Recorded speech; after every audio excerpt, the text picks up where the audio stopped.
বন্ধুরা, সম্পূর্ণ পর্ব পেতে সাবস্ক্রাইব করো। রাত তখন প্রায় 10:30।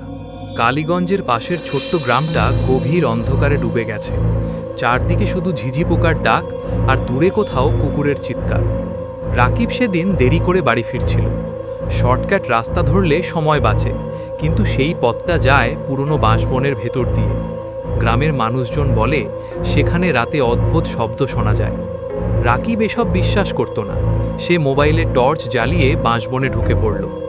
হঠাৎ খসখস খসখস মনে হলো কেউ যেন পায়ের পেছনে হাঁটছে। রাকিব থেমে গেল, শব্দটাও থেমে গেল। আবার হাঁটতেই শব্দ শুরু। সে দ্রুত হাঁটতে লাগল। বাতাস নেই, তবু বাঁশগুলো কাঁপছে। তারপর এক ঠান্ডা বাতাস তার কানের পাশে ফিসফিস করে উঠল, এদিকে আসো। রাকিবের গা কাঁটা দিয়ে উঠল। চারদিকে তাকিয়ে দেখল বাঁশের ফাঁকে সাদা কাপড় পরা একটা ছায়া দাঁড়িয়ে আছে। মুখ দেখা যাচ্ছে না, শুধু দুটো ফ্যাকাশে চোখ জ্বলছে। সে দৌড়াতে শুরু করল, কিন্তু যতই দৌড়ায় মনে হচ্ছে একই জায়গায় ঘুরছে। বাঁশগুলো যেন পথ বদলে দিচ্ছে। হঠাৎ পেছন থেকে একটা ঠান্ডা হাত তার কাঁধে ছুঁয়ে দিল। রাকিব চিৎকার করে ঘুরে দাঁড়ালো, কিন্তু সেখানে কেউ নেই। এক মুহূর্ত পর সে দেখল সে বাঁশবনের বাইরে দাঁড়িয়ে আছে। সামনে তার নিজের বাড়ি, দরজা খোলা। ভেতর থেকে তার মায়ের ডাক, রাকিব, এত দেরি করলি কেন? রাকিব হাঁপাতে হাঁপাতে ঘরে ঢুকল, কিন্তু দরজায় পা দিতেই সে থমকে গেল। ঘরের ভেতরে সে নিজেকেই বসে থাকতে দেখল, আর তার পেছনে দাঁড়িয়ে আছে সেই সাদা ছায়া।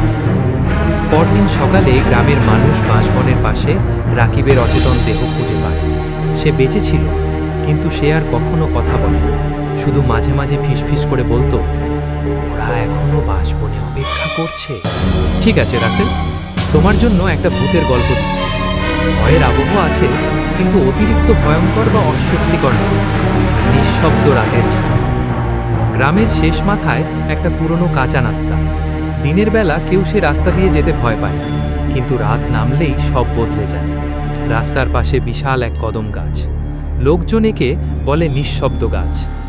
এক রাতে রাশেদ নামের এক কিশোর দেরি করে বাড়ি ফিরছিল। হঠাৎ সে খেয়াল করল তার পায়ের শব্দ ছাড়া আরেকটা পায়ের শব্দ শোনা যাচ্ছে। সে থেমে গেল, শব্দটাও থেমে গেল। আবার হাঁটতে শুরু করল, শব্দটাও আবার শুরু। ভয়ে রাশেদের গলা শুকিয়ে গেল।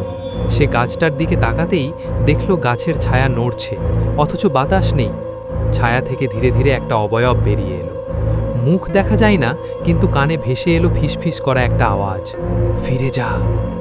রাশেদ দৌড় দিল, আর পেছনে তাকায়নি। পরদিন সকালে গ্রামের লোকেরা বলল, ওই রাস্তায় যে রাতের বেলা কারো নাম ডাকে সে আর মানুষ নয়। তারপর থেকে সূর্য ডোবার আগেই সবাই সেই রাস্তা এড়িয়ে চলে।